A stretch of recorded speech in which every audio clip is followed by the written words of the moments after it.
Yo, what's up, everybody? I'm Marcus. I'm Ryan. And together, we are the Northwest Sports Fanatics. Back at you with a new video. NBA Power Rankings. We did one, a few weeks back, but we're at that point where we're 2/3 of the way done. I know, man. And the season already passed the halfway point. We already played 50 games? 50 games in. So we're going to be doing an NBA Power Rankings moving forward the rest of the season, because this is really where it comes into crunch time on who's going to be in the playoffs and who's going to make the Western and Eastern Conference Finals. It's the time to separate the contenders from the pretenders. Absolutely. You know, they say after the All-Star break, that's when the NBA season really gets into gear. Right. So we wanted to go over our top 5 teams in the NBA right now. So before we get into this, our top 5 teams. Yeah, make sure you subscribe to our channel. Hit the thumbs up for your boy. And let's get right into it. Yes. So let's start at number 5. Number 5, we had about 3 teams that we could have put in there. So runner-up, we have the San Antonio Spurs. The Spurs. And the Minnesota Timberwolves. Obviously, no Kawhi. Jimmy Butler's injured. Yeah. You could debate all day long with these two teams. But the team that's on a hot streak that we think we got to give them some love because everyone was talking trash about them. We're talking about the OKC Thunder at 5. Hey, and I ain't going to lie. I was one of the ones that was talking trash about the Thunder. They need to trade Paul George to Cleveland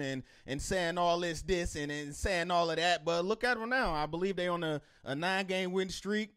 They sitting at 30 and 20 as their record, I believe. And things started to click for them as soon as Melo accepted his role to move to the background to be the third option of the game. But don't get it twisted.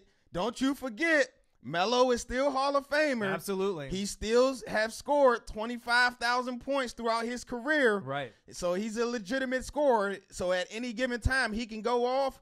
But I think what's going to hurt them is the injury to Roberson, their defensive player. Right. And then obviously the only thing that Westbrook, besides the poster he got from Embiid on that dunk, and then he had his little stare down, but you're right, 30 and 20 record.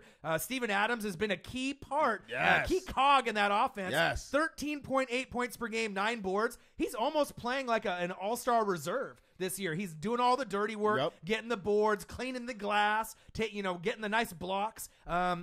As long as they can get some bench play, that's really my only concern for them moving forward. You got Melo, you got Paul George, you got Russ, but like you said, Roberson going down. Yeah, that's going to hit him hard. I mean, he was a great defender. He was a great defender, and what I think is going to put a little bit more pressure on Paul George to be the team's leading defender. He's going to have to check the best player on other teams each and every night, as opposed to saving some of that energy on offense. Right. And Roberson was checking the best player on the perimeter. So we'll see how that turns out. But we have OKC Thunder. Salute to them for turning things around. We got them at number 5. All right, so number 4. Number 14, we going up north. North to Canada. We're going to Canada, eh? We're going with the Toronto Raptors. One of the best regular season teams in the NBA for the last few years. Yes, there's no question about that they can get it done during the regular season. Our only question is come playoff time, man. You got to deal with that guy named LeBron James, right. and it's kind of hard to deal with. But the Toronto Raptors, man, I'm just like DeRozan. When I shoot, it goes in. He's definitely making his case for the top shooting guard in the league right now. And also, I like the contributions that they're getting from Van Fleet off the bench from Wichita State, I believe, the college he went to. He's a vet, always was in the NCAA tournament causing havoc. JV is playing good, the big man down low, bringing the Barker back along with Kyle Lowry. That continuity is starting to pay off. Right. DeRozan and Lowry, one of the best duos in the backcourt in the league scene since they've been paired together. And obviously re-signing them and getting them to stay in the North in Canada in the Toronto Raptors. 33 and 15 record. And obviously with LeBron James's struggles with the Cavaliers, I mean, could this be the year where maybe the Raptors or the Celtics or another team gets past LeBron? It's yet to be seen, because we've seen when LeBron goes to playoffs, he turns his game up. But this year, with all the problems,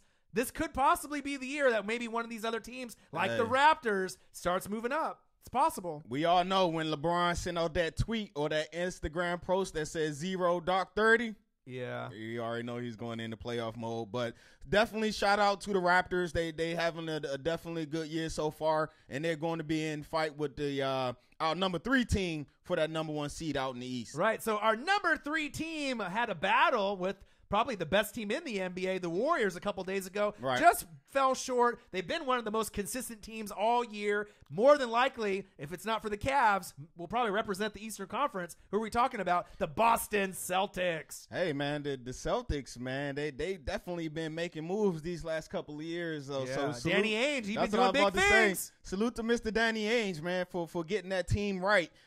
They are the number one defensive team in the NBA, and I know one of the knocks on Kyrie is that he doesn't play defense, but Right. you know, all he did is moved on to the Celtics, and now he's becoming a part of a team that has the number one defense. We already know he's one of the best closers in the NBA. Best handles. You know, and it looks like the early returns is that Boston has gotten the better of this trade for the Isaiah Thomas and the Jay Crowder. Oh, absolutely. And this is the team of the future in the Eastern Conference, because if LeBron goes to the Lakers next year, Right. I mean, you're talking about the next 5 to 10 years. We haven't even seen Gordon Hayward. So you plug in Ooh, Gordon Hayward, nice. right, with Kyrie, with Tatum, and Tatum. with Horford. I mean, Tatum seems like he hit that wall, but he'll be all right. I mean, think about that for just a second. Kyrie, Yep. right? Tatum, Yep. Horford, Yep. Hayward. Ooh. In the future, Jaylen that Brown. could be the big four in the All-Star game for the Celtics, like they have the big four in the Warriors. If Tatum keeps improving, Yep. he may be able to get himself there, like kind of like a Markieff Draymond. Morris,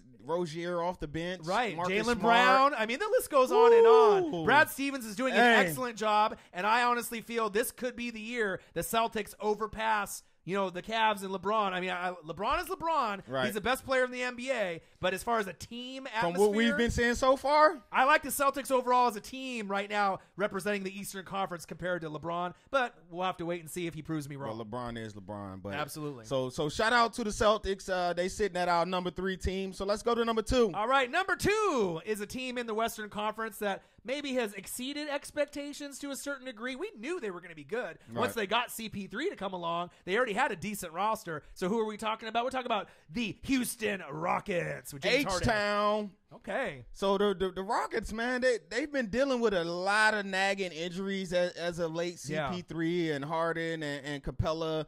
I know Ariza just hurt his hamstring as well. So, but for some reason, they still getting those W's. So shout out to D'Antoni and keeping them together. An interesting stat: when Anderson, Capella, Harden, Okay. Ariza, CP3, when they start, they're 16-1.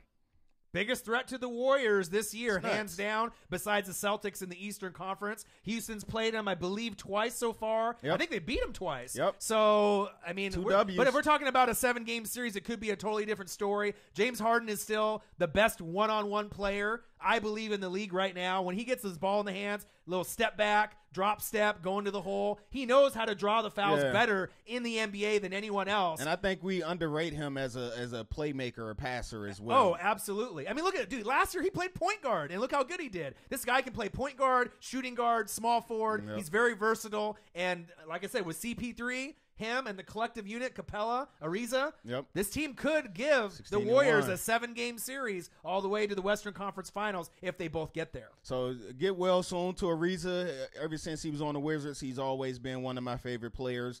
I was looking it up. He only missed 4 games in his 4 years with the Rockets. That's crazy. Wow, that's dependability right there. Right. So there you guys have it, our number 2 team, and who we got at number 1? The number 1 team in our Northwest Sports Fanatics NBA Power Rankings, you already know who it is. It's the best team in the NBA, the team that's probably going to win the championship again, the most, I guess, coached up team, the most well-rounded team, the team with the best bench in the NBA. They got Milli Vanilli at They coach. got the Milli Vanilli at coach, right? They got the most unselfish team, the best passing team. We're talking Right. about the Golden State Warriors, the Dubs. Hey, the Golden State, man. Of course, they're having another great year because they Fantastic got year. great players and they got a great coach and a great system. So the Warriors this year, they getting another MVP caliber year from Mr. Steph Curry. Right, He put up 49 against the number 1 defense, but that's nothing. That's not here or there. Right. And in the 62 years, I read this. I thought this was interesting. Okay. In 62 years,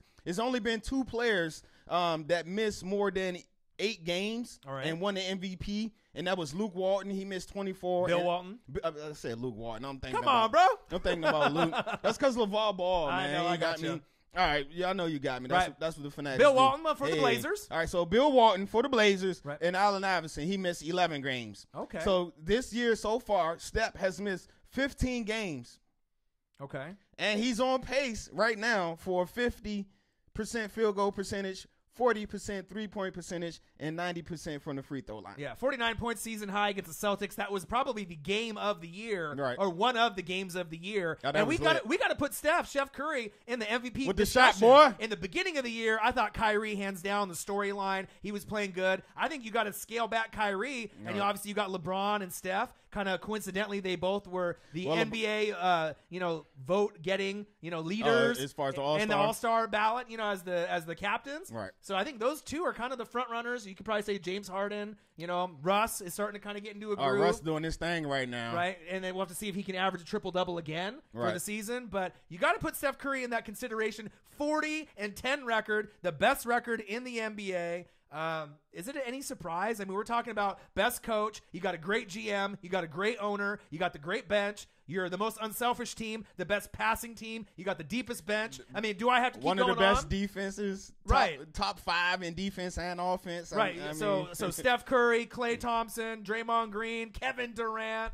I mean, Jordan Bell, Iguodala. I mean, the list goes on and on and on and on. I mean, it's going to be tough for any team realistically to beat, the Warriors. But like I said, if you had to pick two teams, it looks like maybe the Celtics and the Rockets at this point are, the ones that have the best chance. All right, so there you guys have it, our NBA power rankings. Yep. Make sure you subscribe to our channel. Hit the thumbs up in this video for your boy. And comment below if you guys have a different starting five, obviously for power rankings compared to power us. rankings, top 5. Top five. All right, I'm Marcus. This is my guy, Ryan. Only got one question for you. Who talk sports like us? Northwest Sports Fanatics.